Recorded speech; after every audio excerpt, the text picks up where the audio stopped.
Emily had always been a bit self-conscious, but lately her obsession with her own reflection had become all-consuming. Everywhere she went, she checked her appearance in every mirror and reflective surface she could find.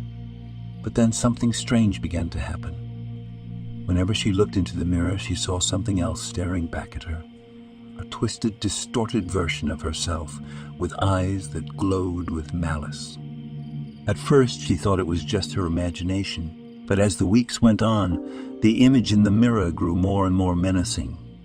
The reflection no longer looked like her at all. It was a grotesque, demonic entity with jagged teeth and talons for fingers.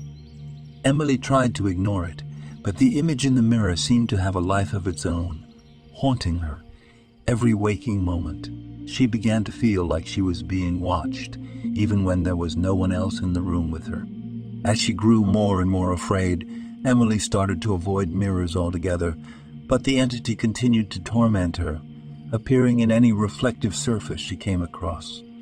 She couldn't escape the twisted image of herself, and soon she was too terrified to leave her house. One night, as she was getting ready for bed, Emily caught a glimpse of the entity in the bathroom mirror.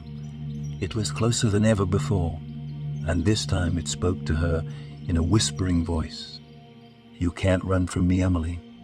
I am a part of you now, and I will always be with you."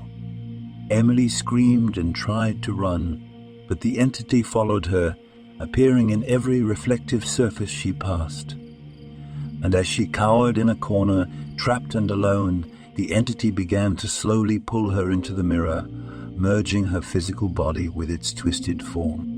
The last thing Emily saw was her own reflection, twisted and contorted, as it consumed her completely.